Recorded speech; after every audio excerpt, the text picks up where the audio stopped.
สบายดีพ่อแม่พี่น้องยินดีต้อนรับทุกท่านไม่ว่าจะอยู่ในประเทศต่างประเทศเนาะบาวลีก็ขอต้อนรับเข้าสู่ซองของบาวลีอีกคือเก่าคือเดิมกะมาพบพ่อกันในมื้อนี้เนาะหลังจากที่เฮาไปเฮ็ดภารกิจอยู่ทางแขวงมากะพ่อแม่พี่น้องมาฮอดถึงนั้นเป็นที่เรียบร้อยเนาะและตอนนี้เฮาก็อยู่กับนี่ผู้ใดนี่สบายดีเมก สวัสดี โดยนี่เอาน้องเมกมานำพ่อแม่พี่น้องมื้อนี้สองไอ้น้องเฮาจะไปสร้างความดีก็คือมีผู้ใหญ่ใจบุญเพิ่นได้ส่งเงินมาซื้อน้ำแล้วก็บอกให้กับทางเฮานี่ทางบาวลีนี่เนาะว่าช่วยเอาไปบริจาคให้กับโรงเรียนให้ครูอาจารย์ให้น้องน้อยนักเรียนได้กินนะมื้อนี้บาวลีก็เลยพาน้องเมฆไปนำเอาน้ำไปมอบให้กับโรงเรียนประถมแล้วก็โรงเรียนอนุบาลเนาะอยู่ที่บ้านเวียงคำใหญ่พ่อแม่พี่น้องซึ่งจะมีจักตุกแล้วก็ผู้ใหญ่ใจบุญคือทานใดก็ไปรุ่นไปส้มพร้อมๆกันเนาะอันนี้น้องเมกมานำเป็นอะไรอ้ายบ่ได้อยู่นำก็เคยอยู่ดิเคยเนาะเริ่มเคยแล้วเนาะ เป็นอะไรเวียกกับบ่นักหลายติบ่นักเนาะเฮ็ดได้พักได้เนาะยามเฮ็ดก็ได้เฮ็ดยามเช้าก็เช้าเนาะก็ได้ไปส่งน้ำมาอ้ายไปอยู่ไปน้ำไผน้ำไอมนเป็นน้ำไอ้มนเป็นอ้ายของอ้ายนี่เนาะเป็นไงก็ลื่นก็เคยอยู่ที่มาเคยอยู่เนาะอยู่โดนแปลงนะเคยเนอะอยากกลับบ้านที่อยากมื้อหน้าอันน่ะอ้ายแต่เมื่อทั้งนั้นเฮาก็เมื่อนํกันเนาะเมื่อก็มาลินที่บ้านน้องแล้วก็คอยมาไหมเนาะถ้าอ้ายเมื่อเวียกทั้งนั้นก่อนอ้ายก็สิได้เมื่ออยู่มื้อนี้เฮาเอาน้ำไปให้โรงเรียนเนาะไปบริจาคละลายนี่แหละมีผู้ใหญ่ใจบุญเพิ่นซื้อแล้วเฮ็ดบุญให้เพิ่นเนาะ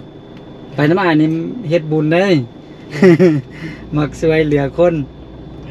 ก็มักอยู่ติมักอยู่เนาะเดี๋ยวเฮาไปนำกันเนาะโอเคพ่อแม่พี่น้องนี่เส้นทางเฮาจะไปเนาะก็จะประมาณนี้เลยเนาะเป็นเส้นทางปกติของเฮาแหละพ่อแม่พี่น้องที่ว่าเที่ยวทางแบบนี้น่ะก็บ่ได้ไกลออกจากเฮือนเฮาไปก็จากโรงงานน้ำดื่มเฮามากะประมาณ3กิโลเมตรเนาะส่วนน้ำดื่มก็อยู่ทางท้ายรถพุ่นเนาะโอเคเดี๋ยวเฮาไปส้มพร้อมๆกันเลยเนาะมื้อนี้ทางบาวลีกับน้องเมกเนาะจะพากันเอาน้ำไปบริจาคไปให้โรงเรียนมีผู้ใหญ่ใจบุญเพิ่นซื้อน้ำบาวลีเนาะเพิ่นว่าช่วยเป็นสะพานบุญให้เพิ่นแหน่เอาไปแจกโรงเรียนหรือว่าวัดก็ได้อันนั้นแต่ว่าวัดนี่เฮาเคยไปแล้วเนาะก็บาวลีก็ไปจอบเบิ่งอยู่แต่ว่ายังบ่หมดเทื่อนะส่วนผู้ใหญ่ใจบุญที่บริจาคทางวัดก็มีอยู่แล้วเนาะเฮาก็เลยเลือกมาลงที่โรงเรียนก็โอเคพ่อแม่พี่น้องตอนนี้เฮาก็มาฮอดโรงเรียนเป็นที่เรียบร้อยเนาะโรงเรียนเพิ่นก็อยู่นี่อันนี้เป็นโรงเรียนประถมส่วนทางพูนเป็นโรงเรียนอนุบาลเนาะก็เอามาฮอดมาถึงเป็นที่เรียบร้อยนี่ครูอาจารย์มันสบายดีเด้อขึ้นห้องอยู่เนาะวันนี้เนาะเม็กมาพี่ยกน้ำให้เพิ่นเด้อึ๊บ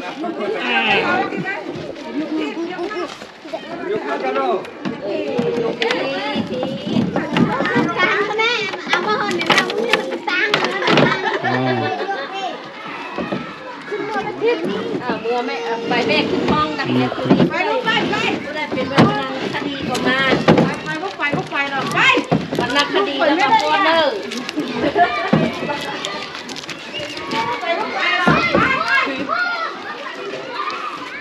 ไปแม่ไปก้อนไปลูกไป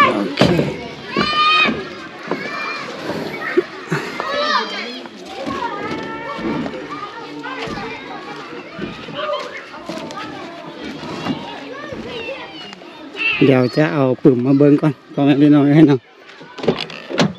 กะบาวลีโน้ตอยู่นี่เนาะ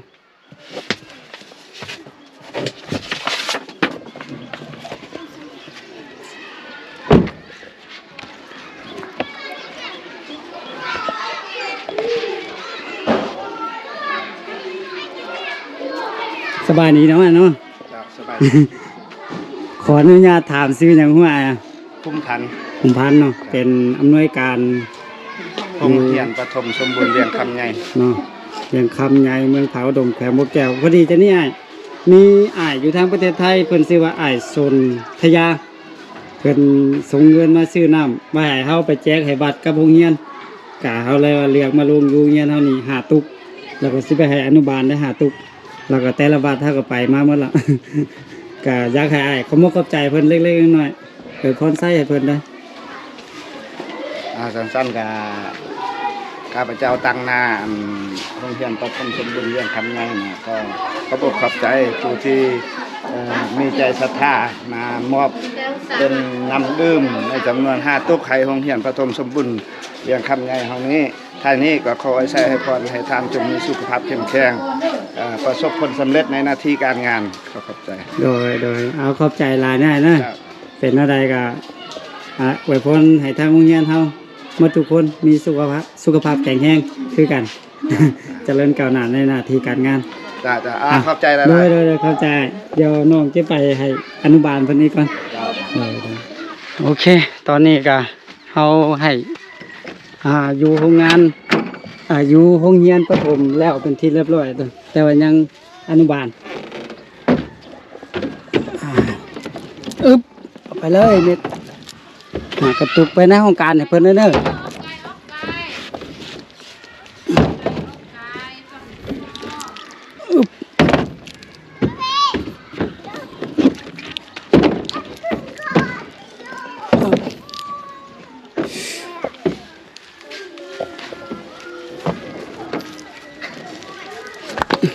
เดี๋ยวจู่ไปสวยน้องเม็ก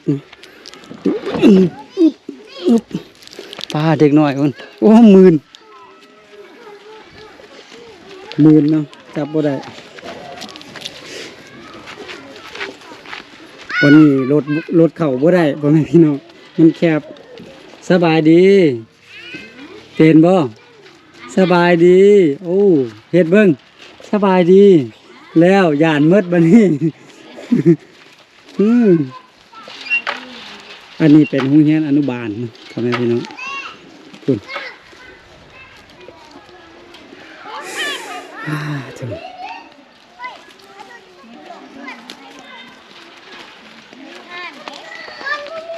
ยกไก่นิดนึงเนาะเม็กบนนี่เนาะรถเข่าบ่ได้ เดี๋ยวตุกนี้ไปกันเลยนะเอาอุ้มไปอึ๊บเอาได้อยู่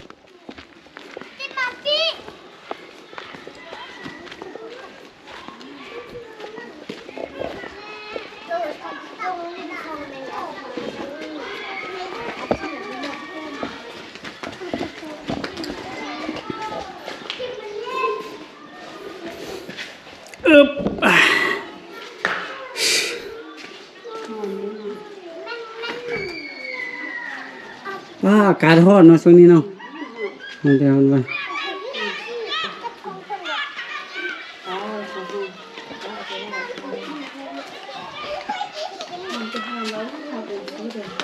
เนี่ยเนาะนั่นนี่แหละพอดีมีอ้ายอยู่ทางประเทศไทยเพิ่นชื่อว่าอ้ายสนธยา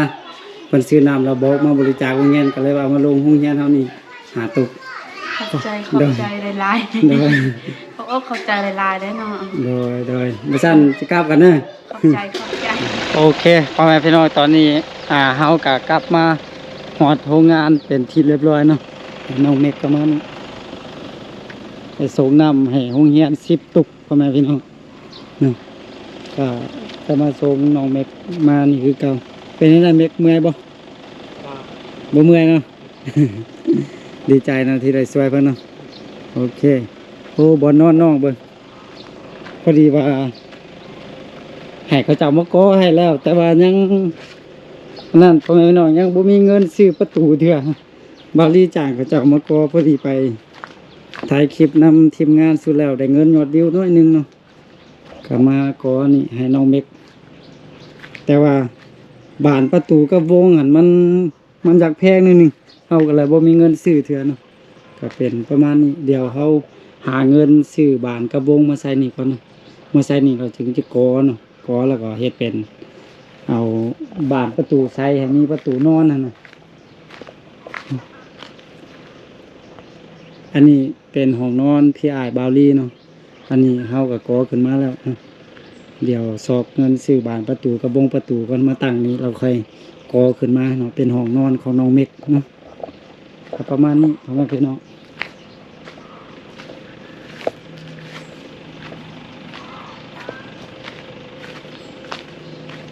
พื้นก็พื้นนี่ก็ยังบ่ได้เทเท่าพ่อแม่พี่น้องเทบ่นี่สะอาดเนาะเวลารถเข้ามาเอาน้ำนะสะดวกสบายเลยเอาเมกอ่านมาเพื่อนกันเด้อขอบเมกกันนะสบายดีเพิ่นได้ไหม สบายดี FC ก่อนโอเคอ่ะ สบายดี เดี๋ยวสู้ๆยกน้ำดื่ม เดี๋ยวเอาเลิศมาอยู่น้ำนะโอเคพ่อแม่พี่น้องสำหรับคลิปนี้บาวลีก็เอามาฝากมาตอนเนาะพ่อแม่พี่น้องได้รับชมน้ำกันก็คือมีอ้ายสนธยาเนาะอยู่ทางประเทศไทยเพิ่นส่งเงินมาให้บาวลีซื้อน้ำไปบริจาคไปให้โรงเรียนกับน้องน้อยนักเรียนกินเนาะตามบ้านเด้แต่ว่าเฮาไปครั้งนี้มีอยู่โรงเรียนประถมเนาะเวียงค่ำใหญ่แล้วก็อนุบาลเนาะเฮาให้ไปสั่นละ5ตุกเนาะก็เพิ่นได้ส่งเงินมา300 บาทเนาะก็ยังเหลืออยู่เงินเพิ่นเนาะส่วนว่าถ้าหากว่าน้ำมืดเฮาค่อยเอามือให้ตื้อมันน่ะก็ขอบคุณขอบใจเนาะทางอ้ายสนธยาคอยเพิ่นจงอยู่ดีมีแห้งอยู่ดีมีสุขร่ำรวยสุขภาพร่ำรวยเงินทอง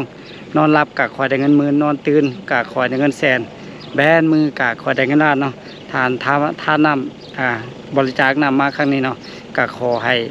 กลับไปหาตัวทานคือ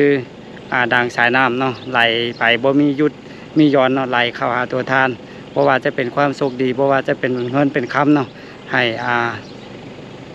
ร่ำรวยแข็งแรงทุกอย่างเนาะสาธุสำหรับคลิปนี้บาวลี่ขอตัวลาไปก่อนแล้วพบกันไหมเนาะส่วนว่าจะเป็นคลิปใดและยุ่ใส่ก็อย่าลืมให้กำลังใจกันคือเก่าคือเดิมสำหรับคลิปนี้ขอตัวลาไปก่อนเนาะแล้วพบกันไหมสบายดี